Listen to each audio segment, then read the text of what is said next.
මෙහෙම ලෝකයක් නිට්ටයයි සුභයි සැපයි ආත්මයි කියලා අපි අල්ල ගන්නවා.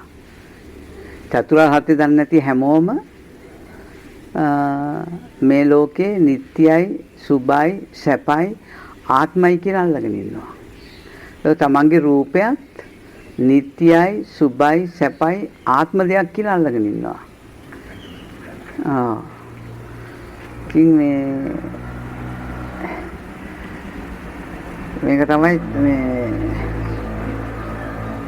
චතුරාර්ය සත්‍ය නොදැනීම කියන කතාව.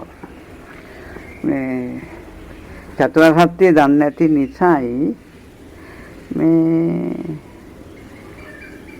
අනිත්‍ය කෙටියෙන් ලියාගන්න මේ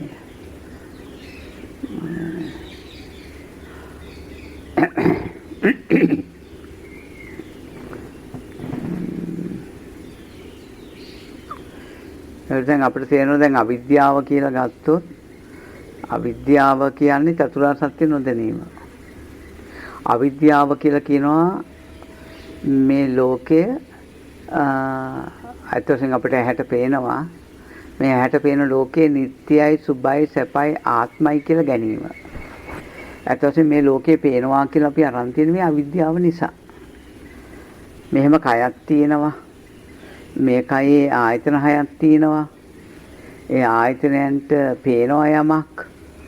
ඒ චක්කුම් පටිච්ච රූපේච අසත් බාහිර රූපයක් කියන දේවල්.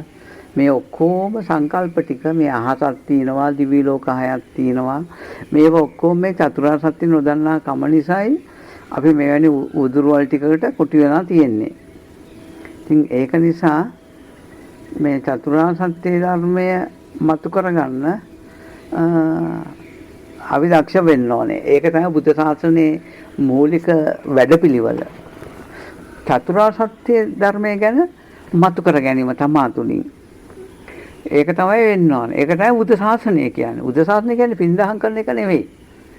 පින්දහම් කරන එක හැමදාම ලෝකේ තියෙනවා. පින්දහම් කරන්නේ ඇයි? පින්දහම් කරන්නේ චතුරාර්ය සත්‍ය දන්නේ නැති නිසා. චතුරාර්ය සත්‍ය දන්නවා නම් එහෙම පින්දහම් වලට එහෙම නැඹුරු වීමක් නැහැ. ලෝකාමිෂයෙන් ගැලවෙනවා යා. මේ චතුරාර්ය සත්‍ය ඥානය උපදිනකොට. මේ මාර්ගයේ වඩන කෙනා ලෝකාමිෂයෙන් ගැලවිලා යනවා. ඉතින් ඒක නිසා මේ අවිද්‍යාව කියන්නේ චතුරාර්ය සත්‍ය නොදැනීම. අවිද්‍යාව කියන්නේ තමන්ගේ රූපයත් තමන්වත් මේ පේන අනිත්‍යගේ රූපත් සත්තුන්ගේ දිව්‍ය ලෝක වල ඉන්න සීල අය මේ ලෝකවල මේ හැම එකක්ම නිට්ටයයි සැපයි සුභයි ආත්මයි කියලා අපි අරගන්න ඕන. අන්න ඒක තමයි අපේ ළඟ තියෙන අවිද්‍යාව. දැන් දිව්‍ය ලෝකෙටත් නිට්ටයයි දිව්‍ය ලෝකේ. ඒ දිව්‍ය ලෝකෙන් දෙවියන්ගේ රූප නිට්ටයයි ආත්ම සහිතයි කියලා අපි හිතනවා නම් එතන ආත්මයක් තියෙනවා. එතන සැපයක් තියෙනවා කියලා අපි හිතනවා නම් ඒක අවිද්‍යාව. බ්‍රහ්ම ලෝකේ ඉන්න බ්‍රහ්මයන්ට මේ ආත්මයක් තියෙනවා. කියන්නේ පණ කියලා දෙයක් තියෙනවා, ආත්ම තියෙනවා, සත්‍ය පුද්ගලික ඉන්නවා එතනත්. ඒ වගේම බ්‍රහ්ම ලෝක කියලා දෙයක්ත් තියෙනවා. ඒක සැපයි කියලා අපි කියනවා නම් ඒකත් ඇවිල්ලා මෙන්න මේ අවිද්‍යාවේ ලක්ෂණයක්. ඒක වගේම අපි කියනවා මේ වර්තමානයේ මේක මනුස්ස ලෝකේ මේ මගේ කයයි මං වගේම තවත් අය ඉන්නවා. ඒගොල්ලන්ට ආත්මයක් තියෙනවා, ජීවයක් තියෙනවා, පණ තියෙන සත්‍ය පුද්ගලෙක් ඉන්නවා කියලා අපි හිතනවා නම් ඒකත් අවිද්‍යාවයි. ඒ වගේම මේ ඉන්න සත්තුන්ට ජීවයක් තියෙනවා, ආත්මයක් තියෙනවා මෙහෙමයි කියලා අපි හිතනවා නම් ඒකත් ඇවිල්ලා අවිද්‍යාවයි. අපි හිතනවා නම් මේ පෙරේත ලෝකේ ඉන්න පෙරේතයන්ට ආත්මයක් තියෙනවා, ජීවයක් තියෙනවා. එතන සුභයි කියලා එන්නේ නැහැ. එතන දුක් විඳිනවා ඒගොල්ලන් කියලා ගන්නවා නම් එතනත් තියෙන අවිද්‍යාවයි. නිරේ ඉන්න සත්තුන්ටත් ආත්මයක් තියෙනවා, ජීවයක් තියෙනවා කියලා අපි හිතනවා නම් අපි එහෙම ගන්නවා ඒ ඉන්නේත් අවිද්‍යාවයි. ඉතින් මේ අවිද්‍යාව කියලා කියන්නේම චතුරාර්ය සත්‍ය ධර්මය නොදන්නා කම කියන එක අපි හොඳට වටහාගෙන තියෙන්න ඕන. චතුරාර්ය සත්‍ය ධර්මය දන්නවා නම් ඇත්තටම මේ ලෝකේ නිට්ටයයි සැපයි ආත්මයි කියලා පනවන්නේ මේ ලෝකේ. චතුරාර්ය සත්‍ය ධර්මයෙන් නොදන්නා කම නිසාමයි අපි මේ ලෝකේ නිට්ටයයි සැපයි සුභයි කියලා පනවන්නේ. ඒකයි ලෝකාමිෂයක් අපි අනුමත කරන්නේ. ලෝකාමිෂයක් අනුමත කරන්නේ අපිට පරලොවක් තියනවා කියන හැඟීම නිසායි. ඒ වගේම ලෝකාමිෂයක් අපි අනුමත කරන්නේ සතර අපායක් තියෙනවා. ඒ සතර අපායෙන් ගැලවිලා මනුෂ්‍ය ලෝකේ දිවි ලෝකේ නැවත උප්පත්තියක් ලබන්න. හොඳයි. කියන්නේ නිට්ටිය පදනමක් යටතේ තමයි මේ ඔක්කොම වෙන්නේ. ලෝකාමිෂය නැති වෙන්න නම් අපි දකින්න ඕනේ මේ දුක කියන්නේ මොකද්ද? දුක්ඛ සමුදය නිරෝධ මාර්ගය කියන්නේ මොකද්ද කියන එක අපි දකින්න ඕනේ. ඒ නිසා තමන් තුළ තියෙන අවිද්‍යාව තමන් දැක ගන්න. ඒ මං කියපු ටිකේ තමන් ඉන්නවනම් එවැනි මත ටිහික. ඒ මොකද්ද? මේ මනුෂ්‍ය ලෝකේ සත්‍ය පුද්ගලෙක් ඉන්නවා. මේ ඉන්නේ මේ මමත් මේ අනිත් අයත් සත්‍ය පුද්ගලයෝ. දිවි ලෝකෙත් සත්‍ය පුද්ගලයෝ ඉන්නවා. බ්‍රහ්ම ලෝකේ සත්‍ය පුද්ගලයෝ ඉන්නවා. පෙරේත ලෝකේ සත්‍ය පුද්ගලෙක් ඉන්නවා. තිරිසන් ලෝකෙත් සත්‍ය පුද්ගලෙක් ඉන්නවා. නිරේ සත්‍ය පුද්ගලෙක් ඉන්නවා කියන අදහසක් තියෙනවා නම් ඒක Taman තුල තියෙන අවිද්‍යාව කියලා හඳුනා ගන්න ඕන. මෙවැනි අදහසක්. අනිත් එක මේක මනුස්ස ලෝකේ. එතකොට දිවි ලෝකේ තියෙන අහසේ බ්‍රහ්ම ලෝකේ තියෙන්නේ ඊටත් උඩින් පොළොවේ යට නිරය. මේ මනුස්ස ලෝකෙමයි තිරිසන් අපායේ තියෙන්නේ. තිරිසන්නු ඉන්නේ. පෙරේතයෝ ඉන්නේ කියලා අපිට මේ ලෝකවල අපි ඇතකින දෘෂ්ටියෙන් පනවනවා නම් ඒවා අන්න එතන Taman තුල එහෙම යම් දෘෂ්ටියක් යම් හැඟීමක් තියෙනවා නම් Tamanට අන්න එතනත් මෙන්න මේ අවිද්‍යාව Taman තුල තියෙන අවිද්‍යාව Taman හඳුනා ගන්න ඕන. එවැනි සංකල්ප තියෙනවා කියන්නේ ඒ Taman තුල තියෙන අවිද්‍යාව. අවිද්‍යාව වෙන කොහොක්වත් තියෙනකල් නෙමෙයි. Tamanගේම සංකල්පනා මතයි අවිද්‍යාව පවතින්නේ. අපි දැන් කරන්නේ මේ සංකල්ප වලින් මිදෙන එක තමයි. සංකල්ප වලින් මිදීමක් තමයි බුදුරජාණන් වහන්සේ අපිට මඟක් පෙන්වන්නේ. චේතෝ විමුක්තිය කියන්නේ ඒකයි. ඒ මිත්‍යා දෘෂ්ටික ඒ සත්‍ය නොවන සංකල්ප වලින් අපි මිදෙන්න ඕන. දැන් මේ සංකල්පේ ඉන්න මේ අවිද්‍යාව ඉන්නෑට මේ ලෝකේ නිට්ටයයි. මේ ලෝකේ නැහැ කියලා කියන්නේ කොහොමද? මේ තියෙන්නේ, මේ පේන්නේ. එතෙන්ට වැටලා. එනට බුදුරන් වහන්සේ ලෝකයක් ඇත කියන්නෙත් නැහැ, නැත කියන්නෙත් නැහැ. හැබැයි මේ පේන මට්ටම නෙමෙයි. මේ දැන් හම්බෙන මට්ටම නෙමෙයි. අන්න ඒක නිසා මේ තමා තුළ තියෙන අවිද්‍යාව හඳුනා ගන්න තමා තුළ තියෙන අවිද්‍යාව හඳුනා ගන්න පුළුවන් වුණොත් විතරයි තමාට මේ අවිද්‍යාවෙන් මිදෙන්න ඕනේ කියන අදහසක් එන්නේ. එතකොට අවිද්‍යාව හේතු කරගෙනයි මිනිස්සු පින් කරන්නේ. තේරුණාද? දැන් ඔන්න මම අවිද්‍යාව අදහස් ටිකක් කිව්වා. මේ අවිද්‍යාව අදහස් නිසා ලෝකේ දුක සැප කියලා දෙයක් තියෙනවා. මෙන්න මේ කාරණා නිසායි මේ මිනිස්සු පින් කරන්න පුරුදු වෙලා තියෙන්නේ.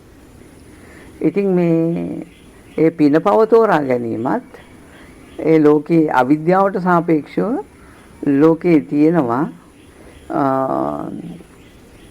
මේ යහපත සහ අයහපත කියන ධර්මතා දෙකක්.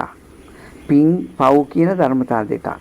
අවිද්‍යාව හේතු කරගෙනයි පින් පව් දෙකක් පවතින්නේ. අන්න ඒකට අනුව මේ ලෝකේ දෙගොල්ලක් පවතිනවා. ඉන්නවා. හොඳද? දෙගොල්ලක් ඉන්නවා. පින් කරන කට්ටියකුත් ඉන්නවා. පව් කරන කට්ටියකුත් ඉන්නවා. පව් කරන කට්ටිය සතර අපායේ නිට්ටයයි සුභයි සැපයි ආත්මයි කියලා අල්ලගෙන ඉන්නවා. හොඳද? එතෙන්ට ගියාම දුක තියෙන්නේ දිව්‍ය ලෝකේ අරව මේවා පින් කරන අය දිව්‍ය ලෝකේ මනුස්ස ලෝකේ සුභයි සැපයි ආත්මයි කියලා අල්ලන් ඉන්නවා. මේ බ්‍රහ්ම ලෝක නිට්ටයයි සුභයි සැපයි ආත්මයි කියලා අල්ලන් ඉන්නවා ධ්‍යාන වඩන අය. මේ ඔක්කොමලා ඉන්නේ අවිද්‍යාව හේතු කරගෙන ඒ අවිද්‍යා සංකල්ප නිසා තමයි අපිට මෙවැනි චේතනා මෙවැනි දෘෂ්ටි මෙවැනි අදහස් අපේ ළඟ තියෙන්නේ. ඉතින් මෙන්න මේකට කියනවා අවිද්‍යාව පත්‍ය සංඛාරා කියලා. එන අවිද්‍යාව කියන්නේ චතුරාර්ය සත්‍ය නොදැනීම. ඊළඟට අවිද්‍යාව චතුරාර්ය සත්‍ය දන්නේ නැති නිසායි යම් කෙනෙක් පින් කරන්නේ, පව් කරන්නේ, ධ්‍යාන වඩන්නේ. ඒක තමයි අවිද්‍යාව පත්‍ය සංඛාරා.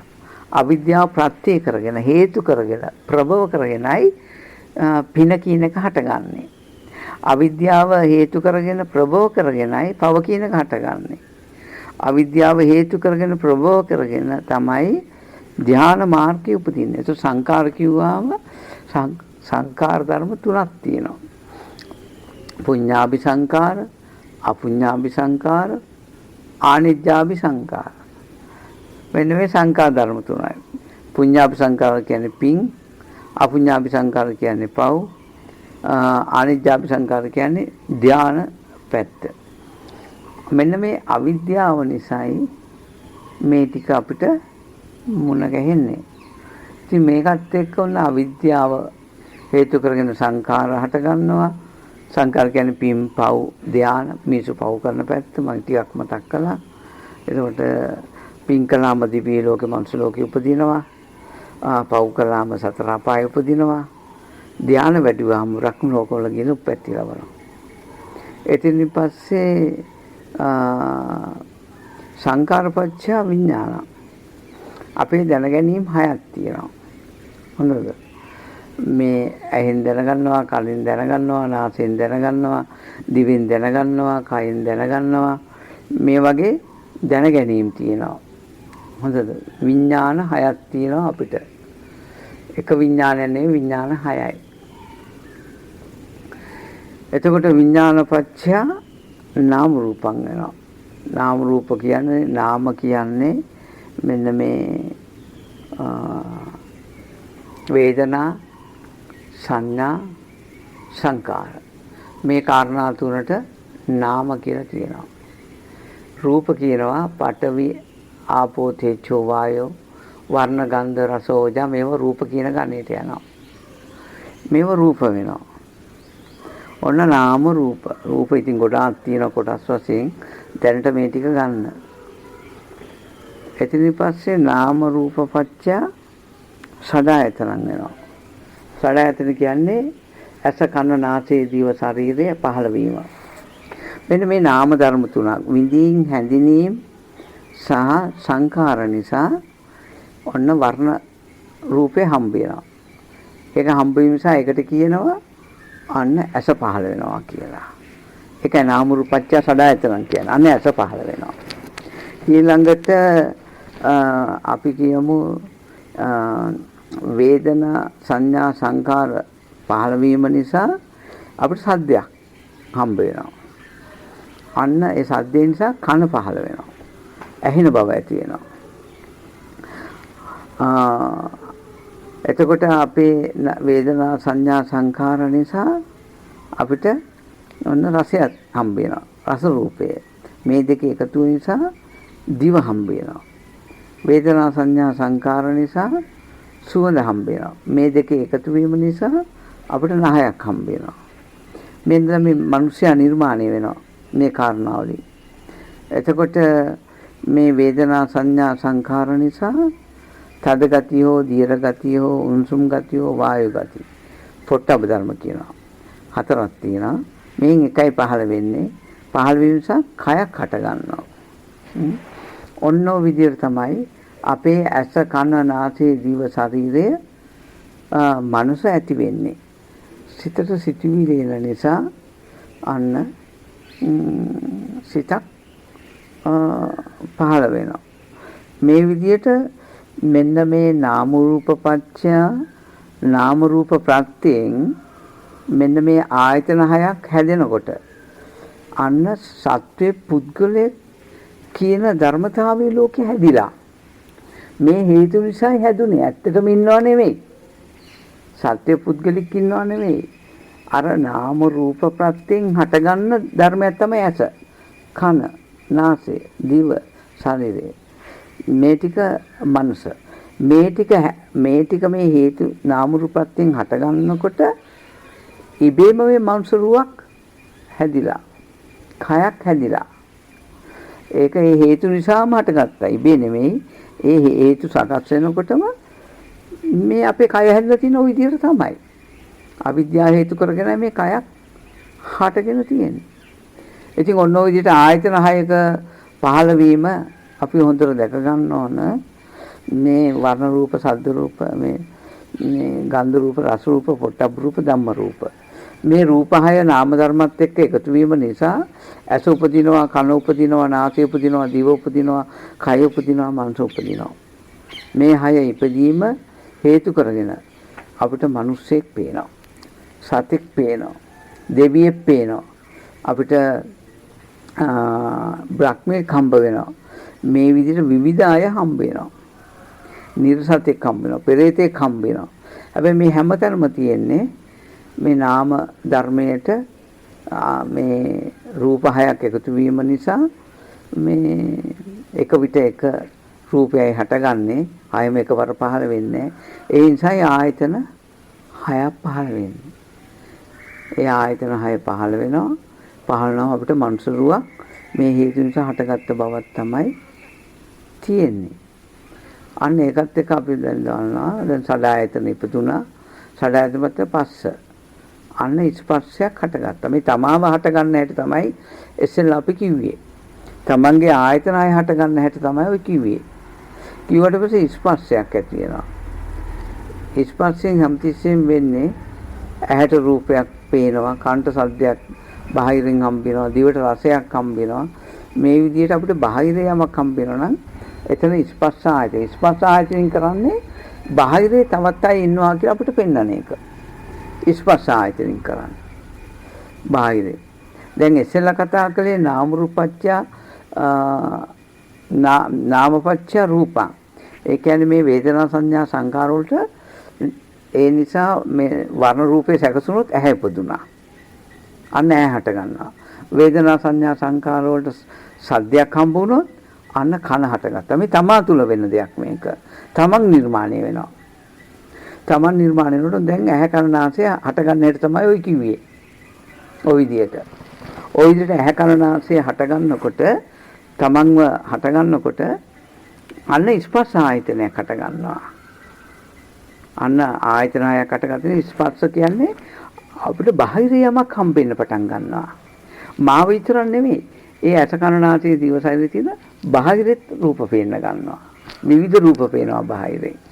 දෙවිගොල්ලෝ පේනවා අපිට. එතකොට නාම රූපච්ඡ සඩායතරන් කියන තැනින් තමා නිර්මාණය. ඒ හේතු නිසා තමන් හැදෙන එකක් පෙන්වන්නේ. තමන්ගේ රූපකය. තමන්ගේ ආයතන ටික හට ගන්න හැටි පේන්නේ. එතකොට සඩායතන පච්චා පස්ස වෙනකොට මේ ස්පර්ශ ආයතනයේදී තමන් හැදෙන තමන් හම්බෙන එකක් නෙවෙයි තමන්ට අනුන් හම්බෙන එකක් තියෙනවා. දෙවිගොල්ලෝ පේනවා, බ්‍රහ්මයෝ පේනවා, සත්තු පේනවා, තවත් මිනිස්සු පේනවා, නිර්සත්තු පේනවා. එතකොට පෙරේතෝ පේනවා. ඒ ධානය තියන අයට, ඒ සම්පත් තියන අයට ඒ දේවල් පේන්න ගන්නවා. හොඳද? අන්න දැන් බාහිර යමක් පේනවා අපිට. බාහිර යමක් පේන්න පටන් ගන්නවා. ස්පර්ශ ආයතනේ හටගෙන. හොඳද? අඹ ගස් පේනවා, කොස් ගස් පේනවා, මහ පොළොව පේනවා, අහස පේනවා.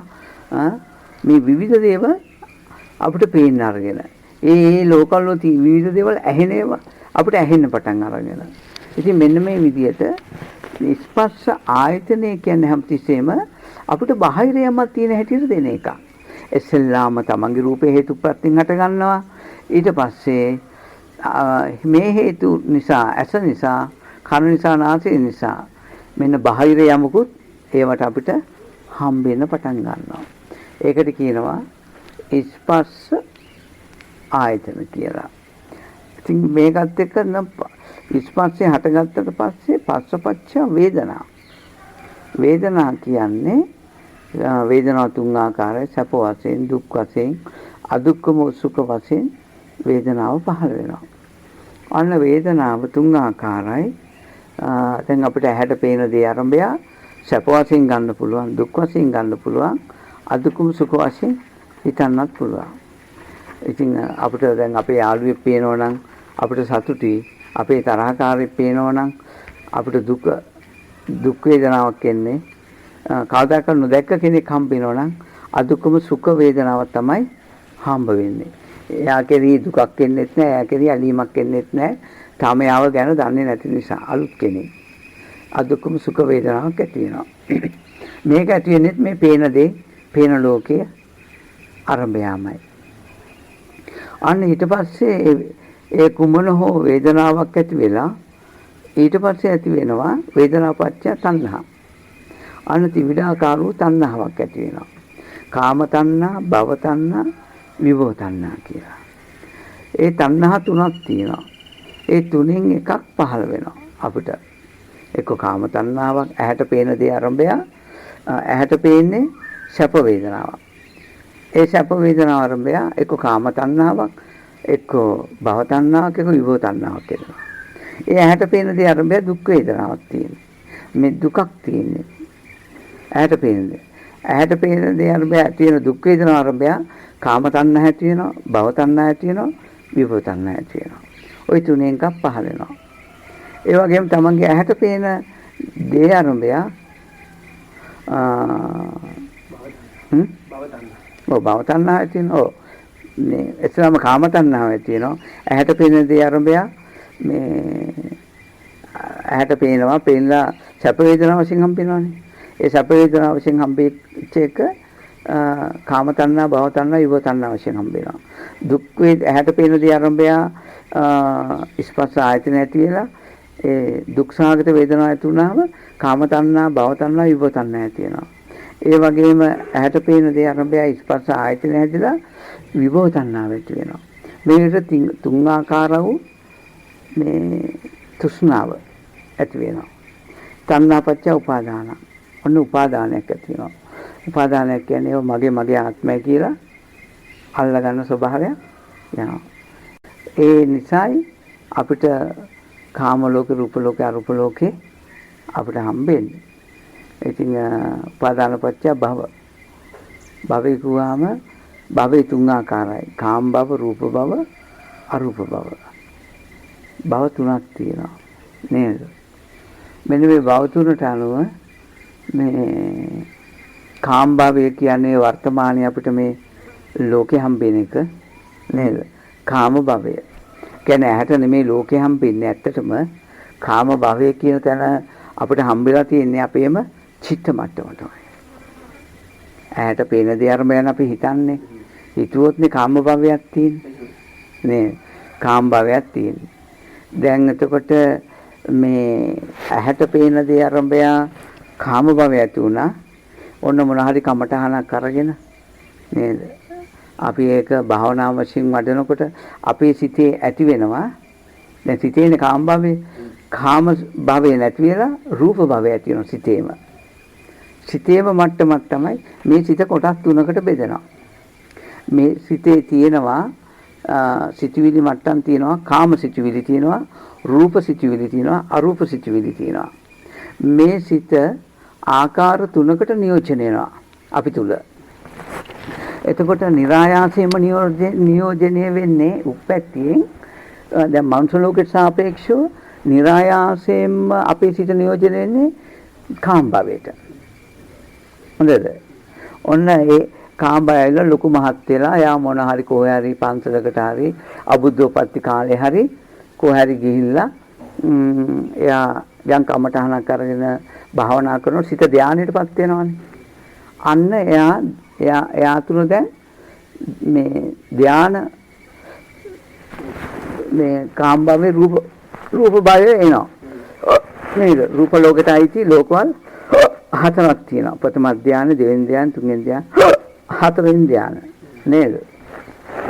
දැන් ඔන්න අපිට තේරෙනවා ඊට පස්සේ එයාට පුළුවන් භාවනා කරලා මේ රූප භවය ඇති කරගන්න.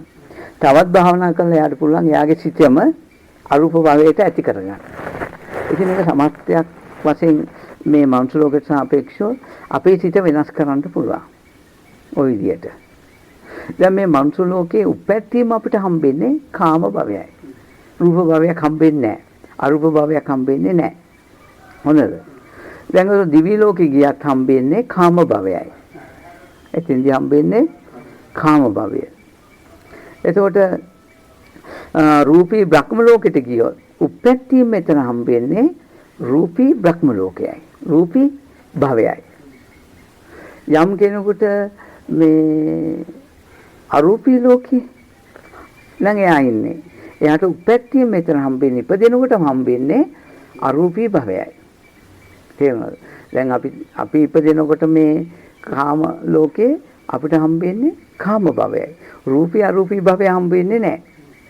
ඒ දෙක හම්බෙන්න නම් අපි විශේෂයෙන් බණ භාවනා කරන්න ඕන. ඉතින් මේ මනුෂ්‍ය ලෝකේ දිවි ලෝකයි වල ඒ කාම භවය හොඳ ඒක පුණ්‍ය පැත්ත. කාම භවයේ පුණ්‍ය පැත්තක්. දිවි ලෝකේ නම් කෙලින්ම සැපම විතරයි. ඒ කාම භවයේ තියෙන්නේ. ඒකට ඒ අනුව හම්බෙන්නේ යාට සැපසහගත කාම භවයක් විතරයි. එතන යාට දුක්සහගත කාම භවයක් හෝ රූපී භවයක් හෝ අරූපී භවයක් යාට හම්බ වෙන්නේ නැහැ.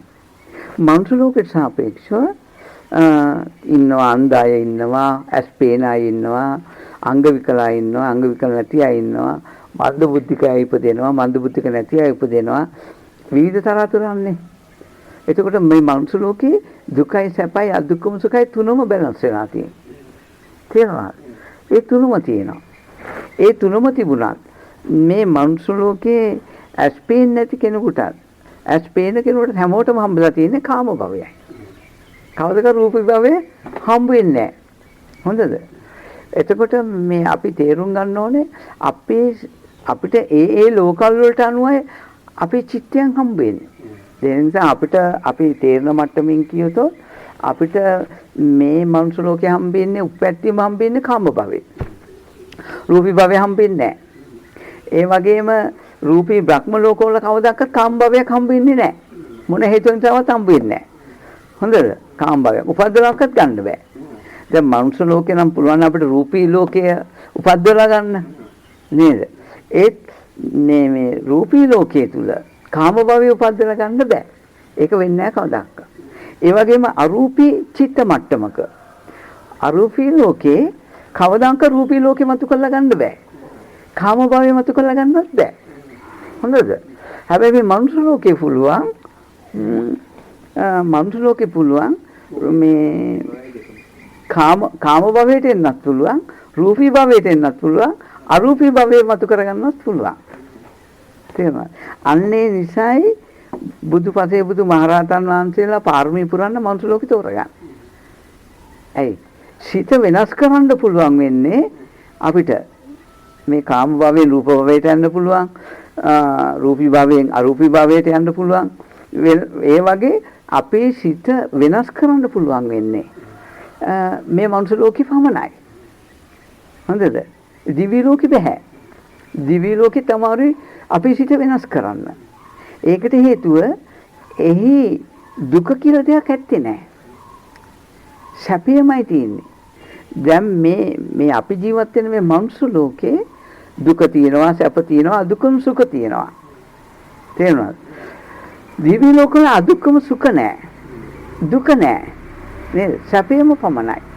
ඉතින් මේ ත්‍රිවිධාකාර වූ වේදනාව මේ මනුෂ්‍ය ලෝකෙම තියෙන නිසායි අපිට පුළුවන් මෙන්න මේ යන්න පුළුවන් එච්චරයි. දිවි ලෝකේ රූපී භවයට අරූපී භව වලට යන්න බෑ. සැපේට ඇනලා ඉන්නේ එතන.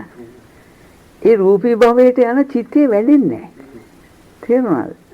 මේ අරූපී භවයට යන චිත්තය පහළ වෙන්නේ නැහැ. මොකද සැපේකට ඇනලා තියෙන නිසා. මනුෂ්‍ය ලෝකේ අර විවිධත්වයක් තියෙනවනේ හැමදේම. ඒ නිසා තමයි දැන් එතකොට අපි බලන්නේ භවය කිව්වහම මේ භවය කියන්නේ සිතකටයි කතා කරන්නේ. ඇහැ කන නාසය දිව ශරීරය කියන මට්ටමකට නෙමෙයි. මේ පංචායතනෙට අයිති නෑ මේ තුන් භවය. තුන් භවය අයිති මනසකටයි සිතකටයි මනෝද්වාර චිත්තයකටයි. මේ තුන් භවය අයිති. එතකොට පංච ద్వාර සිත් වලට අයිති නෑ තුන් භවය. තුන් භවය අයිති මනෝද්වාර චිත්තය. එහෙනම් අපේ සිත හොඳද? මේ අපේ සිත විතක කාම භවයේ පිහිටා සිටිනවා. විතක රූපී භවයේ පිහිටා සිටිනවා. විතක අරූපී භවයේ පිහිටා සිටිනවා. නේද? රූපී භව 11ක් මේ කාම භව 11ක් තියෙනවා. නේද? ප්‍රධාන වශයෙන් රූපී ලෝක 4ක් තියෙනවා. තල 4ක්. නේද? කියන්නේ ප්‍රථම ධ්‍යාන දෙවෙනි ධ්‍යාන කියලා අරූපී තල 4ක් තියෙනවා. නේද? ඉතින් මේ විදිහට මේ කාම වශයෙන් එකයි එන්නේ. ඒකෙත් දිවි ලෝකේ සැප වැඩි, මනුස්ස ලෝකේ සැපයි දුකයි දෙකම තියෙනවා. සතර අපායි දුකමයි පවතින්නේ. 11 කාම ලෝකේනේ. ඉතින් මෙන්න මේ විදිහට බලන්න අපේ මේ සිත තමයි තියෙන්නේ. රූපී චිත්තයක් තියෙනවා, අරූපී චිත්තයක් තියෙනවා, කාමාවචර චිත්තයක් තියෙනවා නේද? ඒ කාමාවචර චිත්තය තුල කුසල සහගත චිත්තයක් තියෙනවා, අකුසල සහගත චිත්තයක් තියෙනවා, උපේක්ෂා සහගත චිත්තයක් තියෙනවා. මේ කාමාවචර ලෝකේ විතරයි ওই තුන්ආකාර චිත්තේ පවතින්නේ. තේරුණාද? එතකොට දිව්‍ය ලෝකේ සැපම තියෙන චිත්තයක් විතරයි පවතින්නේ. රූපී බ්‍රහ්ම ලෝකවල සැපයම තියෙන චිත්තයක් විතරයි පවතින්නේ. මේ ඔක්කොම සිත්. අපේ මේ සිත ගැන අපි හරියට දන්නේ නැහැ. තේරුණාද? ඉතින් මේ අපි වරද්දවා ගන්නවා ඒවා. ඒ නිසා සිතෙන් මිදුනොත් තුන් ලෝකෙන් මිදුණා. එහෙනම් දැන් භව කියන වචනේ කෙටිම වචනේ මොකද්ද? මනෝද්වාර චිත්තය කියන එකයි. අපිට තේරෙන වචනෙන් කියතොත් සිතක්. හොඳද? මනෝද්වාර චිත්තේ වෙනයි විඥාන වෙනයි. හොඳද? විඥානය කියන්නේ දැනගන්නවා. මනෝද්වාරික සිත දැනගන්නවා. චක්කුද්්වාරය දැනගන්නවා. හොඳද? චක්කුද්්වාරය දැනගන්නවා, සෝතද්්වාරය දැනගන්නවා, ගානද්්වාරය දැනගන්නවා. එතකොට කායද්්වාරය දැනගන්නවා, මනෝද්වාරය දැනගන්නවා. විඥානයේ වෙනයි, මනෝද්වාර චිත්තේ වෙනයි. ධර්මතා දෙකක්. විඥානයක් නැත්නම් මනෝද්වාර චිත්තේ දැනගන්න බෑ. තේරුණාද? ඔව් විඥානය කියන්නේ පාලි වචනේ, දැනගන්නවා කියන්නේ සිංහල වචනේ. මනෝද්වාරය කියන්නේ ඒක මනෝද්වාර කියන්නේ අපි ඇහැට රූප පේන්නේ නැතුව හිතනවානේ. දැන් අද හිතනවා මහතන ආවල් කඩේට යන්න ඕනේ අපි. දැන් කඩේ දැකලා අක්ක පේලා කන්න නෙමෙයි දැන් මේ හිතුවේ. අන්නේ ස්වභාවයට කියන මනෝද්වාර කියලා. මනසෙන්ම හිතපු දෙයක්. ඒකට කියන මනෝද්වාර චිත්තය. ඔව් මනෝද්වාර චිත්තයක. ඒක දැනගන්නවා කියන්නේ අන්න විඥානය. දැන ගැනීම කියන්නේ විඥානය. මේව හිතුවනේ කියලා දැන ගැනීම තමයි විඥානය. දැන් අපි කඩේ ඉස්සරහට යනවා. හොඳද? කඩේ ඉස්සරහට ගියාම හම්බ වෙන්නේ දැන් අපි අවිද්‍යාවට අනුව කතා කරොත් ඇහැට පේනවා. කඩේ දැන්. ඒකද චක්කුද්්වාර. හොඳද? ద్వාර කියන්නේ දොර. හොඳද? ඒක චක්කුද්්වාර.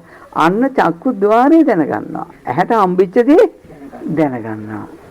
ඒක තමයි. ඉතින් මේ විදිහට සිත ගැන ගොඩාක් ඉතින් යන්න තියෙනවා, සිත ගැන අධ්‍යයන කරන්න තියෙනවා ගොඩාක්, ඉගෙන ගන්න තියෙනවා. විවිධ මට්ටම් තියෙනවා සිත ගැන අපි දැනගන්න ඕන දේවල්. දැන් අපි පංචද්වාවර්ධන ස්වභාවයට රූපී කියනවා. මේ රූප පේනවනේ. ඇත්ත වශයෙන්ම මේ පුටුව ගත්තොත්, අර ගල ගත්තොත්, ඒ ගල දන්නේ නැහැ ගල බව. නේද? ගල දන්නේ නැහැ ගල බව. ගල කියලා අපි හිතනවනේ. අන්නේ ගල කියලා හිතන එකට කියනවා කාමාවචර සිතක් කියලා. කාමාවචර රූපය. ඒ චිත්ත මට්ටම. ඒ සිතම අපි මොන හරි කමඨහනකින් වඩලා ඒ සිතේ ධානා මට්ටමට ආවොත් අර කාමාවචර සිත නැති වෙලා රූපාවචර සිතක් පහළ වෙලා. හොඳද? අර ගල කියලා දැනගන්න දේ චේතනාවක් ඒකයි රූපී ධානය කියලා එහෙම පනවන්න බෑ. ඒක වැරදි. හොඳද? කාමාවචර සිතක් කියන එක වෙනයි. දැන් අපි මෙතන ඉඳන් කියනවා මේ දැන් අපි කියමු මේ කාමරේ ඉඳන් අපි කියනවා අර එළිය ලොකු කළු ගලක් තියෙනවා කියලා. ඒක ලොකු කළු ගලක්. ඒක ඇහැට පේන ලොකු රූපයක් නේ. ඉතින් කළු ගල හම්බෙලා තියෙන කොතනද? මනෝද්වාර චිත්තයට. අන්න දැන් කාමාවචර සිත පහළ වුණා. දැන් අපි කළු ගල ඉස්සරහට එනවා. කළු ගල ඉස්සරහට ආවම කළු ගල පේනවනේ. දැන් කළු ගල පෙවුනහම ඒක පෙවුනේ ඇහැටද හිතටද හම්බුනේ? හිතටයි. දැන් ඒකට අපි කාමරේ ඉඳන් ගල කියලා හිතපු එකයි ගල ඉස්සරහට ඇවිල්ලා ගල කියලා හිතන එකයි කාමාවචර සිත පහළලා තියෙන කොහෙද? සිතේමයි පහළලා තියෙන්නේ.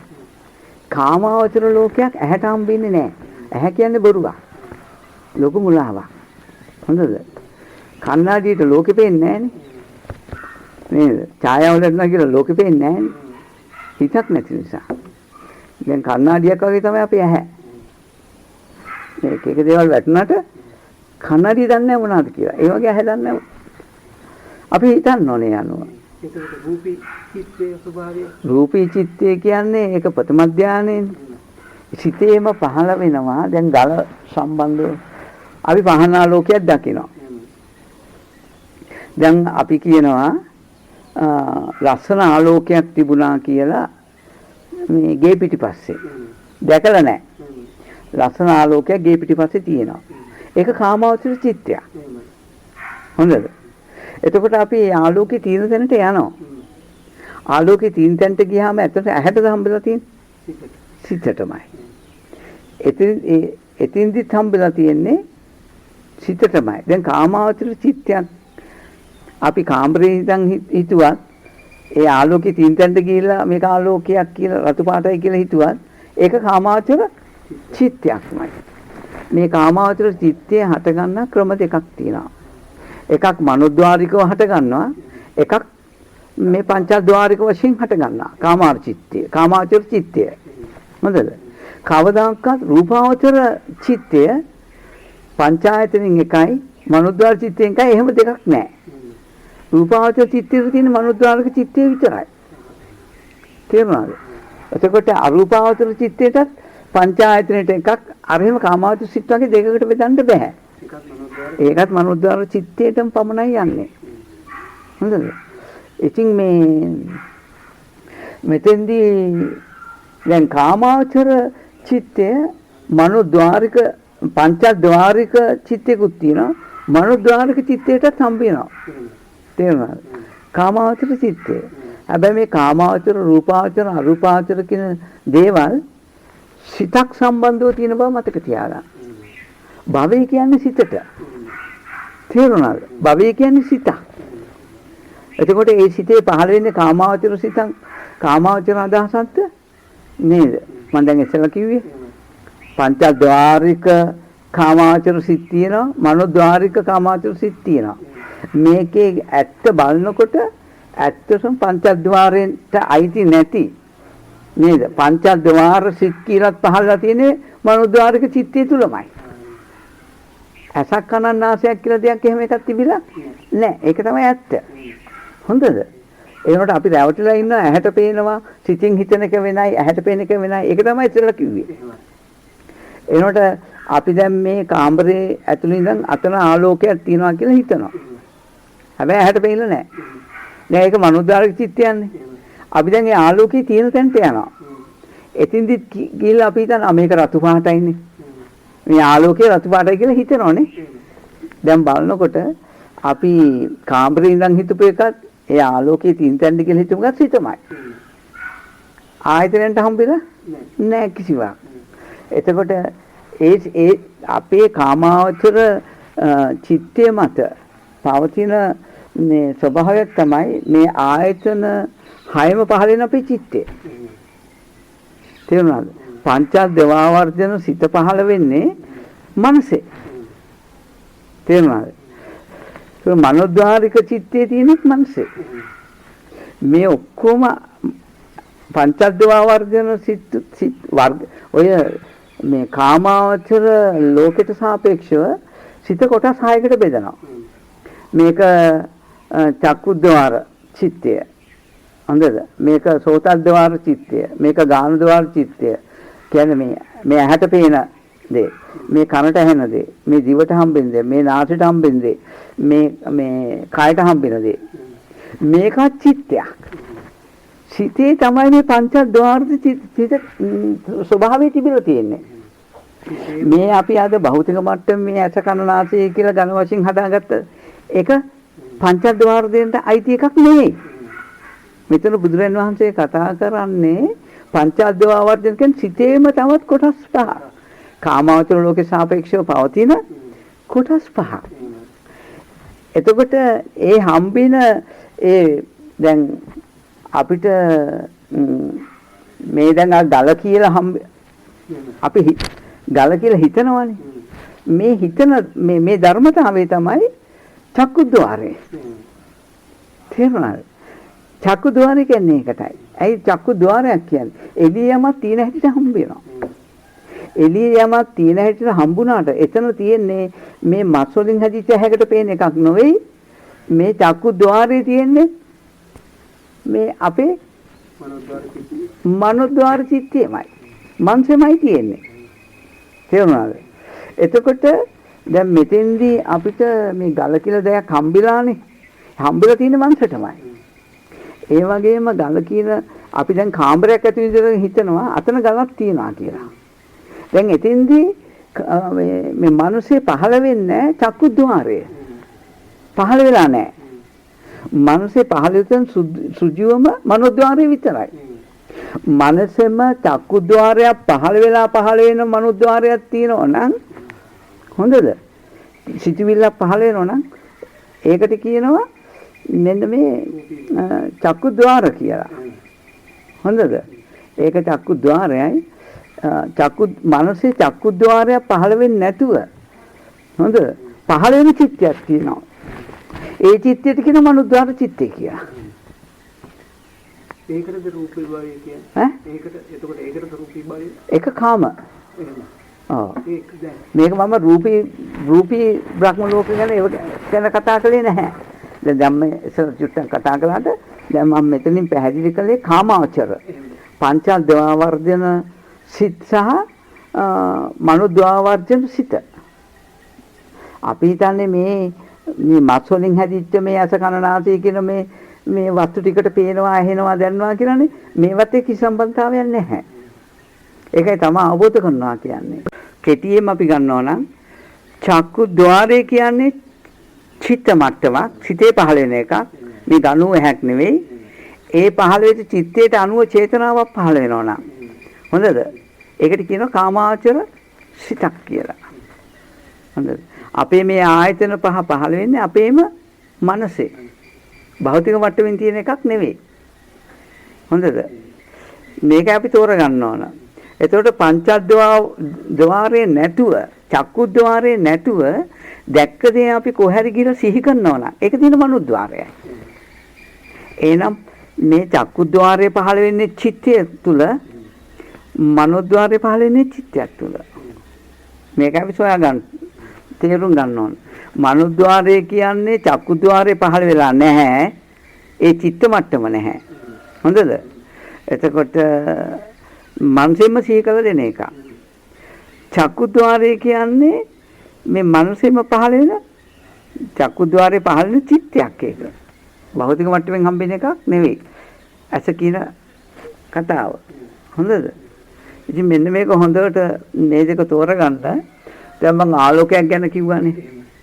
කාමරේ ඉන්නකොට සිහි කරනවා නම් ඒ ආලෝකය ගැන ඒක චක්කුද්්වාරයේ නැති කෙලින්ම මනෝද්වාරයයි. හොඳද? අපි කාමරෙන් එළියට ගිහිල්ලා ඒ ආලෝකයේ තියෙන තැනට හොඳද? ගිහිල්ලා අපි බලනවා. බලනකොට අන්න චක්කුද්්වාරයේ පහළ වෙච්ච මන ආයතනේ පහළ වෙනවා. ඒක දැනගන්නෙත් මනසෙන්මයි. තේරුණාද? මේ මනසෙම යන වැඩ කැලලක් මේ තියෙන්නේ. ඒක හම්බෙන්නේ මනසටමයි. ඉතින් ඔන්න ඕක තෝරගන්න වෙනවා. මෙන්න මේ ස්වභාවයට කියනවා මෙන්න කාමාවචර සිත් හට ගන්න හැටි කියලා කියනවා. ඊළඟ කාරණා ඔන්න සිතේ එක පැත්තක් ඔය. දැන් කාමාවචර ලෝකයට අනුව සිත ප්‍රභේද 6කට බෙදෙනවා. චක්කුද්්වාර, සෝතද්්වාර, පංචද්වාර වර්ධන සිතක් තියෙනවා. වෙනම මනෝද්වාර චිත්තයක් තියෙනවා. පංචද්වාර නිසා, පංච සිත් නිසා හොඳද? ගල කියලා හිතනවා. සද්දයක් කියලා හිතනවා. හොඳද? ඒ හිතන දේ නිසා අපිට ඒ නිමිත්ත නිසා නිමිත්ත සිතේ පහළ වෙනවා. මෙතන තියෙන්නේ ద్వාර 6 ගැන තමයි මේ තියෙන්නේ. මේක මේ ద్వාර 6 චිත්ත මට්ටමින් දකින්න ඕන. ඒ දැකීමට කියනවා කාමාවචර ලෝකයේ දකින්නවා කියලා. එතකොට මේ ద్వාර 6න් මේ සිතේ සිදුවෙන මේ දෙයට 11 කාම ලෝකයක් අබ්බෙදනවා. දිවි ලෝක 6 වෙනයි නේද? මනුෂ්‍ය ලෝකේ වෙනයි, සතර අපාය වෙනයි. වෙන වෙනම මේක වර්ගීකරන මේ 11 කාම ලෝකෙම තියෙන්නේ අර ద్వාර සිත් 6යි තියෙන්නේ. ඒ 6ට සාපේක්ෂවයි මේ ලෝකවල ටික හම්බ වෙන්නේ. මේකට කියනවා කාමාවචර ලෝක භවය කියලා. මේ චිත්ත මට්ටම. සිත ප්‍රධාන වශයෙන් කොටස් තුනකට බෙදනවා. කාමාවචර චිත්තය කියලා එකක් තියෙනවා. නේද? ඒක කාමාවචර කියන්නේ ద్వාර 5ක් මුල් වෙලා හටගන්න චිත්තයක් තියෙනවා. ඒක කාමාවචර චිත්තයයි. හොඳද? ద్వාරයක් හේතු කරගෙන මතකයකින් ద్వාරයක් උපකාර නැතුව වර්තමානයේ හිතනවා නම් ඒකට කියන මනෝද්වාර චිත්තයක් කියලා. ඉතින් කාමාවචර ලෝකයේ ওই විදිහට බෙදන්න ඕන. රූපාවචර කියන්නේ කාමාවචර සිත් පහළ වෙන්නේ නැහැ. ඒ කියන්නේ ద్వාර 5ට හම්බෙච්ච ලෝකේ හම්බෙන්නේ නැහැ රූපාවචර ලෝකෙට. ප්‍රථම ධ්‍යාන ලෝකේ. ඔව්. ద్వාර 5ට හම්බෙච්ච ద్వාර 5 නිසා ద్వාර 5 නැතුව උපදින මනෝද්වාර චිත්තයක් තිබුණා. ඒ ඔක්කොම කාමාවචරයි. දැන් මේ රූපාවචර ලෝකයේදී ద్వාර 5 උපදින්නේ නැහැ. තේරුණාද? ద్వාර 5 උපදින්නේ නැහැ. ద్వාර 5 කිසිම උදව්වක් නැතුව පහළ වෙන චිත්තයට කියනවා රූපාවචර ලෝකේ. රූපාවචර චිත්තයක් කියලා. හොඳද? ඒක රූපාවචර චිත්තයයි. හරි සියුම් මේක හඳුනා ගැනීම සිත හඳුනා ගැනීම. හොඳද? ඔන්න දැන් ඒ ටික තේරුණානේ. රූපාවචර ලෝකේ කියන්නේ ద్వාර 5න් ద్వාර 5 උපදින්නේ නැති නේද? චිත්තයට කියනවා රූපාවචර චිත්තයක්. භවයක්. නේද? දැන් කාම භවය ගැන කතා කරන්නේ. දැන් රූප භවය. ඒක රූප භවයක්. භවය කියන්නේ චිත්තයටයි. මේ භව තුන උපදින්නේ චිත්තේ. මේ භෞතික ලෝකෙන් තියෙන එකක් නෙමෙයි. තේරුණාද? එතකොට ඒකත් එක්ක ඔන්න මේ එනම් මේ පංචද්වාර නැති තැන මනෝද්වාරයේ විතරක් තැන මනෝද්වාරයේ විතරක්ම පවතින තැන. හොඳද? මනෝද්වාරයේ විතරක්ම පවතින තැන රූපාවචර භවයයි. හොඳද? රූපාවචර ලෝකයයි. දැන් එතකොට පංචද්වාර උපයෝගී කරගෙන අපේ මතකයක් තියෙනවානේ. දැන් මේ වෙලාවේ චක්කුද්්වාරේ නැතුව පහළ වෙන මනෝද්වාර චිත්තේ ඒක රූපාවචර ලෝකෙට අයිති නැහැ. මොකද ඒ චිත්තේ පහළ වුණේ චක්කුද්්වාරය නිසා. අනිත් ద్వාර 4 යන හිතන්න ඕන. චක්කුද්්වාරයක් නිසායි මේ මනෝද්වාරය පහළ වුණේ. ගන්නේ ආපහු එළිය මේ එළිය ඇස කනනාසයේ දිව ශරීරය කියන මේ ඝන වස්තු එකකටවත් එන්නේ නැතුව සිත ඇතුළෙන්ම බලන එක තමයි මම මේ කතා කරන්නේ. කාමාවචර රූපාවචර අරූපාවචර කියලා. එළිය කතන්දරයක් නැහැ මෙතන කිසිම. එළිය රූප වෙනවා කියන කතන්දරයක් නැහැ. හොඳද? සිත ඇතුළ දිහා බලන එකක් මේක. මේ පරිචන. හැබැයි මේක තුන්භවී ඉපදෙන චිත්තයන් ගැන බලන එකක්. ඒකට අමතක නොකළ යුතුයි. අපි නැවත උපැත්තියකට යන්නේ කොහොමද? ඒවා. හොඳද? ඉතින් මේකත් එක්ක දැන් රූපාවචර ධාන රූපාවචර ලෝකේ කියන්නේ ඒකත් අර සිත කොටස් තුනකට මම බෙදුවානේ. කාමාවචර චිත්තය, රූපාවචර චිත්තය, අරූපාවචර චිත්තය. කාමාවචර චිත්තය දැන් ටිකක් කියලා දුන්නා. රූපාවචර චිත්තය කියන්නේ පංචද්වාර සිත යෙදෙන්නේ නැති නේද? ඒක සිත අපි යම් දැන් අර මම කිව්වානේ කාමාවචර චිත්තයක් හටගා දැන් අපි මෙතන ඉඳන් සිහි කරනවා පිටිපස්සේ මේ රතු පාට ආලෝකයක් තියෙනවා කියලා කෙනෙක් ඇවිල්ලා කියනවා. හොඳද? මා තියෙන පිටිපස්සේ ආලෝකයක් තියෙනවා කියලා මගේ මනෝද්වාර චිත්තය පහළ වෙනවා. මේක කාමාවචරයි. ඒකට හේතුව එතෙන්ට ගියාම ඒක මේ පංචායතනෙ උපදින නිසා. අපි පිටිපස්සට ගියාම ඔන්න දැන් මේ චක්කු ద్వාරේ ඉපදුනා. ඉපදිලා දැන් අර ගින්දර මට දැන් හම්බ වෙනවා. මම දන්නේ නැති කාරණාව තමයි මේක චිත්ත මට්ටමකින් පවතින බව. මං හිතන්නේ මේ ඇහැට පේන තැනින් හම්බෙලා කියලා. ඇහැට පේන තැනින් හම්බෙලා නැහැ. ඒක ඇවිල්ලා මනෝද්වාර චිත්ත මට්ටමින් තියෙන චක්කුද්්වාරයයි. හොඳද? ඒක මේ මට්ටම ඉතින් බොරුවන්නේ. ඉතින් ඔන්න දැන් අපි කරන වැඩේ මම මේක තේරුම් ගන්නයි මොකද අන්නේ පෙනිච්ච ආලෝකය. එතනම අපි පළක් බැඳ ගන්නවා. හොඳද? එතනම පළක් බැඳගෙන ඒ පෙනිච්ච ආලෝකය දිහා බලනවා. තේරුණාද? ඒ ආලෝකය දිහා බලනවා. එක්ක නැත්තම් එතින්දී හොඳට බලලා කාමරයට ඇවිල්ලා ඒ ආලෝකය සිහිපත් කරගෙන මේ මම දැන් ඒකේ සිත ඒකාග්‍ර කරනවා. ඒකෙම දිහා බලන් ඉන්නවා. ඒ රතු පාට එළිය දිහා. හොඳද? දැන් මේ කසිනයක් වටන හැටි මම කියන්නේ ඒක දිහාම බලනවා. ඒක දිහාම බලනකොට දැන් මේ බලන්නේ පංච චක්කු ద్వාරයෙන් හටගත්තු මනෝද්වාරය දිහායි මේ බලාගෙන ඉන්නේ. මේ බලාගෙන ඉන්නේ කාමාවචර ලෝකෙ දිහායි. හැබැයි කාමරයට ඇවිල්ලා මේ කමඨාන මන් සීකරමින් රතු පාට බලමින් මම මේ සීකරමින් වාසය කරනවා කියන්නේ හොඳද? එතන පංචද්වාර්ධනේ උපදින්නේ නැහැ. හැබැයි පංචද්වාර්ධන සිතට ආйти චිත්තය දිහා බලාගෙන ඉන්නේ. කාමාවචර ලෝකෙට මේ චිත්තය ආйти. හොඳද? සිතේම පහළ වෙච්ච චක්කුද්්වාරයක් නිසායි මේ ආලෝකයේ මනෝද්වාරයට මට දැන් සිහි කරලා ගන්න පුළුවන් වෙන්නේ. ඔන්න දැන් ඒක දිහා බලාගෙන ඉන්නකොට ඔන්න මේක ගැන මට විතක්ක ਵਿਚාර පීති සුඛ ඒකාග්‍රතාව කියන සිතේ සංකල්ප පහක් මතුවෙනවා. අනේ සංකල්ප පහ මතුවීමට කියනවා ප්‍රථම ධානය ඉපදුනා කියලා. ප්‍රථම ධානය ඉපදුනා. දැන් තියෙන්නේ අර රතු පාට ආරම්භය මට විතක්කය ਵਿਚාරය විතක්ක කියන්නේ අරුමුණ හොඳින් ගන්නවා.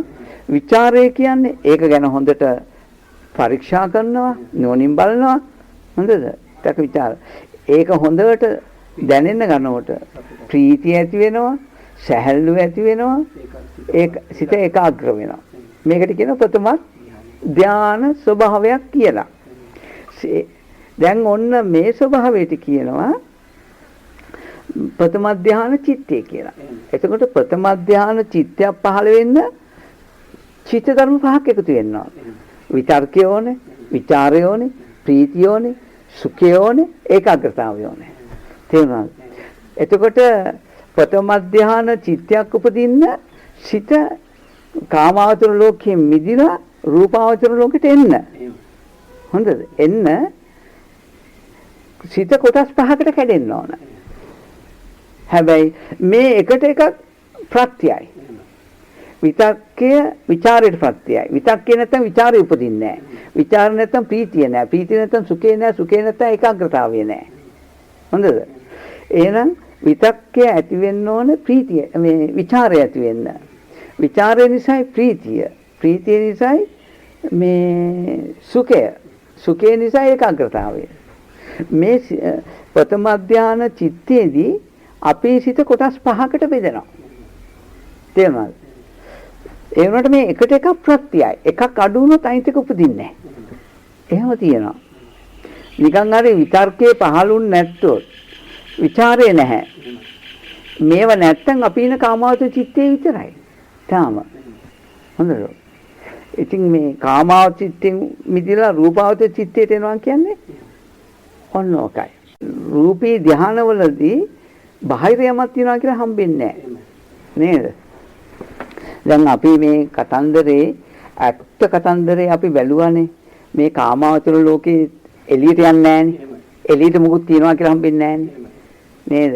චක්කු ద్వාරය කියන්නේ මනසෙම ගතියන්නේ. දැන් කාමාවචර ලෝකයට සාපේක්ෂව මේ කාමාවචර චිත්තය කොටස් 6කට බෙදනවානේ. චක්කු ద్వාරයයි, සෝත ద్వාරය වෙනයි, මේ ජීව ద్వාරය වෙනයි, කාය ద్వාරය වෙනයි නේද? මේ විදිහට එතන ద్వාර 5යි, මනෝද්වාරයයි 6යි. මේ සිතේමයි මේක පහළ වෙන්නේ. මේක නුවණින් සිත ඇතුළටම දාලා ඕනේ බලන්න. හොඳද? මේක අරූපී දෙයක්ුත් නෙවෙයි. හොඳද? මේක තමයි කාමාවචර ස්වභාවය. මේක අපි කාමාවචර ලෝකයේ ඇත්ත බලනවා කියන්නේ ඕකටයි. හොඳද? එතනින් පස්සේ තමයි මේ රූපාවචර ලෝකෙට අපි යන්නේ. ඒ රූපාවචර ලෝකෙට එන හැට තමයි අර කිව්වේ. හොඳද? අර රතු පාටයි කියන අදහස මනෝද්වාරේ පහළ වෙන අදහස දැන් පේන්නේ නැහැ. හොඳද? අන්නේ පේන අදහස ආරම්භය විතක්ක ਵਿਚාරය පීති සුඛ ඒකාග්‍රතාව. විතක්කය ඇති වෙනවා, විචාරය ඇති වෙනවා. විතක්කයි විචාරය සංසිඳනවා ප්‍රීතිය එනකොට. ප්‍රීතිය තියෙනකොට විතක් විචාරය නැහැ. හොඳද? පුදුම සතුටක් ඇති වෙනවා. එතකොට සැහැල්ලුව කය නිකන් පාවෙනවා වගේ දැනෙනවා. නේද? තියෙනවා දැන් පුදුම සැහැල්ලුවක් දැනෙනවා. මේකත් චිත්තයක්. ඒක තමයි අර ඒක ධානා චිත්තයේ තියෙන ලක්ෂණයක්. සැහැල්ලුව. ඒකත් එක තමයි මනාව ඒකාග්‍රතාවයක හිත පිහිටා. පිහිටන්නේ. මේකට කියනවා ප්‍රථම ධානය කියලා. තේරුණාද? එතකොට දෙවෙනි ධානය කියන්නේ ඇත්තටම විතක්ක ਵਿਚාර නැති ප්‍රීතිය විතර පවතින තැන දෙවෙනි ධානය. ඒක අරක ගැන නැවත නැවත සිතන්නේ යන්නේ නැහැ. නෑ. දැන් ප්‍රීතිය විතරයි පවතින්නේ. ඒක දෙවෙනි ධානය. බත් කාලා බඩ පිරුණා. ඔව්. ප්‍රථම ධානයේදී කාරණා පහම තියෙනවා. දෙවෙනි ධානයේදී ප්‍රීතිය විතරයි. විතක්ක ਵਿਚාරය නැහැ. එතකොට විතක්කේ ਵਿਚාරය නැති ප්‍රීතිය නැති සැහැල්ලු භාවයට ආවොත් හොඳද? ඒක තුන්වෙනි ධානය. හොඳද? විතක්කේ නැති ਵਿਚාරය නැති ප්‍රීතිය නැති සැහැල්ලු භාවය නැති තැනක් තියෙනවා. ඒක ඒකාග්‍රතාවයයි. ධාන හතර ඔහොම තමයි එන්නේ. ඒ සිතේම ඇති වෙන අවස්ථා මට්ටම් හතරක්. ඒව බලෙන් හිතලා ගන්න බෑ. අපිට තියෙන්නේ අවශ්‍ය කමටහනේ ඉන්නකොට සිතේ தත්ත්වයට ඉබේපත් වෙන්නේ. ඒ තුන්සාපත් වෙන්නේ. හොඳද? අපි තේරුම් ගන්න කියමුකෝ. අපි ඉබේ කියන්නේ අපේ උදව්වක් නැතුව. ස්වභාවිකව. ස්වාභාවිකව. ඒ වචනේ ගැලපෙන්නේ නැහැ. මෙහෙම තේරුම් ගන්න කියන. මොකද හේතු නිසානේ හටගන්නේ එතන. ඉතින් හේතු නිසා හට ගන්නකොත් ඔක තෝරගන්න අමාරුයි. මේක තෝරගන්න කියන්න තියෙන්නේ ස්වාභාවිකව අපේ උදව්වක් නැතුව ඒ ධානය ඒකාග්‍රතාවය පහළ වෙන්නේ. ප්‍රීතිය පහළ වෙන්නේ. සැපය පහළ වෙන්නේ. අපි හිතලා ගන්න බෑ. හිතලා ගන්න බෑ. ඒ හැම එකම හේතු ප්‍රත්‍යයයි. ඒ එච්චර ගියොත් අමාරු වෙනවා. ඒව තම තමන්ට දැක ගන්න පුළුවන්. දැන් එහෙම ධානයක ඉඳගෙන මාර්ග චිත්තයට විදර්ශනා පැත්තට යන්නත් පුළුවන් නේද? පුළුවන්. ඒ චිත්තයම හරියට අපිට මේ ඇහැට පේන ලෝකෙන් අපි ගැලවෙන්නේ. ඒ වගේ ඒකාග්‍රතා චිත්තයෙන් හෝ ප්‍රීතිය හෝ සැපය හෝ විතක්ක ਵਿਚාර ස්වභාවය හෝ කියන්නේ ප්‍රථම ධානය චිත්තය අපිට පුළුවන් දකින්න. අනිත්‍ය දුක්ඛ අනාත්ම.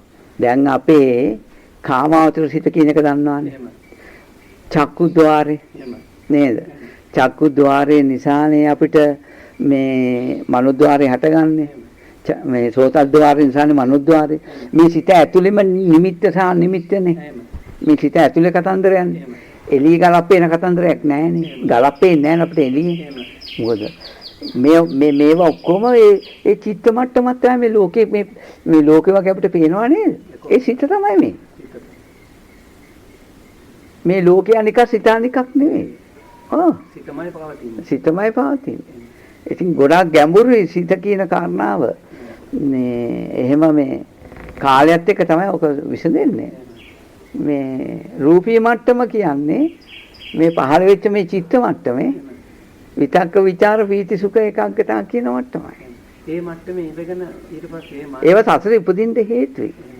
හරි ඒ මට්ටමේ ඉඳගෙන තමන්ට පුළුවන් මේක දුක නේද කියලා දකින්න. මේක නේද දුකට හේතුව. මේ චිත්තයත් වෙනස් වෙනවා නේ මේ දුක්ඛ නිරෝධයක්. මේ දුක්ඛ නිරෝධ ගාමිනී ප්‍රතිපදා මේකයි නේද කියලා තමන්ට චතුරාර්ය සත්‍ය ඥානෙ පහළ කරන්න පුළුවන්. අන්න චතුරාර්ය සත්‍ය ඥානෙ පහළ වෙනකොට ආනිජ්ජාපි සංකාරය දුරු වෙනවා. චතුරාර්ය සත්‍ය ඥානෙ පහළ වෙනකොටයි පුඤ්ඤාපි සංකාර අපුඤ්ඤාපි සංකාර දුරු වෙන්නේ. නැති වෙලා යනවා. චතුරාර්ය සත්‍ය ඥානෙ පහළ වුණොත් විතරයි අපිට මේ ත්‍රිවිධ සංකාර නැති කරලා දාන්න පුළුවන්. ඒතින් කියන ලෝකට අදහසක් මේ පැටලව ගන්න එපා හැබැයි මේ දැන් අපිට මේ පේන මට්ටම තියනවා නේද? ඒක තමයි කාමාවචර. ඔය මට්ටමේමයි රූපාවචර තියෙන්නේ. ඔතනමයි අරූපාවචර තියෙන්නේ. ඕක තමයි කෙටින් කියන්නේ. එතකොට මේ පේන මට්ටම තමයි චිත්තය. කාමාවචර චිත්තය. හොඳද? එතකොට මෙතනමයි රූපාවචර චිත්තයක් තියෙන්නේ. මෙතනමයි අරූපාවචර චිත්තය තියෙන්නේ. මේ චිත්තය තමයි තියෙන්නේ. වෙන කොහක්වත් තියෙන ධර්මයක් නෙවෙයි. ඔව්. ඉතින් මේ සිත දකින්න තමයි අවශ්‍ය වෙන්නේ. මොකද කාමාවචර සිතක් කියන්නේ පංචඅද්වාර්ජන සිත්වල අත්දැකීමක් තමයි මනෝද්වාරේ තියෙන්නේ. ඒකටයි කාමාවචර කියන්නේ. දැන් රූපාවචර චිත්තයේ තුල පංචඅද්වාර්ජන සිත්වල අත්දැකීමක් නැහැ. හොඳද? ඒකයික රූපාවචරම කියන්නේ. ඉතින් ඒකේ අරූපී ස්වභාවය කියන්නේ ආකාසංචායතනේ විඥානචායතනේ අකින්චායතනේ නවසඤ්ඤායතනේ කියන ඒක අපිට මේ පහළ වෙච්ච රූපාවචර ඒකාග්‍රතාවය තුල අපිට දැනෙන බුද්ධියට දැනෙන මට්ටම් හතරක්. ආකාසංචායතනේ එතන හිස් ස්වභාවයක් විතරයි තියෙන්නේ. විඥානචායතනේ ඒක දැන ගැනීමක් විතරයි තියෙන්නේ. ආකින්චායතනේ කලින් තිබුණක හැමතිස්සෙම නැති වෙන ස්වභාවයක් විතරයි තියෙන්නේ. නවසඤ්ඤායතනේ මේ චිත්තය ඇත කියලා ගන්නෙත් නැහැ මේ චිත්තය නැති කියලා ගන්නෙත් නැහැ. එතනටපත් වෙනවා. නේව සංඥා නා සංඥා. නේද? තියනවා කියලා ගන්නෙත් නැහැ. සංඥාව එතන සංඥා මාත්‍රයක් විතරයි පවතින්නේ. අරූපී මට්ටමේ තියෙන සංඥා. ඔව්. ඒ චිත්තයක් තමයි තියෙන්නේ. සංඥා ප්‍රකට වෙනවා අතන. ඉතින් ඔන්න ඔය විදිහට මේ අපි හිතන්නේ මේ කාමාවචර කිව්වහම මේ පේන ලෝකේ කාමාවචර කියලා. නෑ. පේන ලෝකෙන් ඔබ්බෙන් ගිය එකක්. ඇතුළට යනවා. දැන් අපි ගන්නවා මේ පංචඅද්වාවර්ජන සිත් තියෙනවානේ. ඒක චිත්ත මට්ටමක්නේ. මේ ඇහැට පේන එකක් නෙමෙයිනේ. බුදුහාමුදුරුවෝ චක්කුද්්වාර කියන්නේ මේ ඇහැට නෙමෙයි. ඒක සිතක්. ඒ සිත හඳුනා ගන්නවා. මෙන්න මේ මස් වලින් හැදිච්ච ඇහැ පැත්තකට විසි කරලා හොඳද? චිත්තයක් කියලා දැනගන්න. ඒ චිත්තය දැනගන්න තමයි අපි කියන්නේ අතන පේනවාද හිතනවාද කියලා බලන්න කියන්නේ ඒකයි. ඇහෙනවාද හිතනවාද කියලා කියන්නේ ඇයි? අර පංචද්වාර හඳුනා ගන්න. චිත්තයක් වශයෙන් හඳුනා ගන්න එහෙම කියන්නේ. හොඳද? ඉතින් මිනිස්සු හිතේ දැන් මේ ඇහැට පේනවා කියලානේ. නේද? ඒක කාමාවචර නෙමෙයි. ඒක මිත්‍යා දෘෂ්ටි. කාමාවචර ලෝකේ දකින්නවා කියන්නේ පංචද්වාරික සිත් දකින්න ඕනේ එහෙමනම්. ඔව්. අර උපකාරයක් වෙනස තමයි අර පොඩි. මිත්‍යා දෘෂ්ටි කියන්නේ කාමාවචර චිත්තය දකින්නේ අවිද්‍යාව දකින්නේ නැහැ. ඒකයි. ඉතින් අර අන්නේ පහළ වෙන චිත්තයන් තියෙනවා. පංචද්වාවර්ජන චිත්තෝ මනෝද්වාර චිත්තේ තියෙනවානේ. මෙන්න මේ සිත්හය, ద్వාර සිත්හය දුකාරි සත්‍ය වශයෙන් දකින්න. ඒ දුකට හේතුව දකින්න. නිරෝධය දකින්න මාර්ගය දකින්න. අන්න කාමාවචර ලෝකෙන් නිවන් දකින්න පුළුවන්. යම් කෙනෙක් මෙතනින් එහාට රූපී බ්‍රහ්ම ලෝක වලට යනවනම් අර අපි දැන් ඔතනම මං කියවන් දැන් ක්‍රමේ අර ආලෝකය අර මං කියවනේ ඒක විතක්ක ਵਿਚාර පිසුක ඒකාග්‍රතාව කියන මට්ටමින් හෝ ඒ ධාන වලින් යනවනම් ඒ ලැබෙන ධානයක් තියෙනවනම් ඒ පහළ වෙච්ච චිත්තය දුකයි කියලා දකින්න. ඒ චිත්තය ඇතිවීමට හේතුව දකින්න. දුක සමුදය. නිරෝධය දකින්න මාර්ගය දකින්න. ඒක අරූපී ලෝකෙට ආවනම් හොඳද? මේ අරූපී ලෝකෙට ආවනම් අරූපී බ්‍රහ්ම ලෝකේ ඉන්න අයට නිවන් දකින්න බෑ. හොඳද?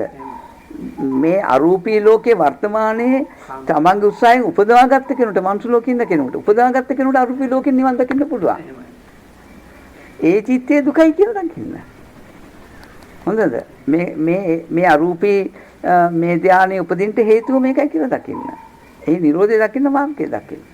එතින්දි චතුරාර්ය සත්‍ය ඥානෙ පහළොත් යාට අරූපී ධාන වලින් නිවන් දකින්න පුළුවන්. එහෙනම් මේ එකම චිත්තයේ කොටස් තුනකට බෙදෙන බව හොඳට මතක තියාගන්න. එකම චිත්තය.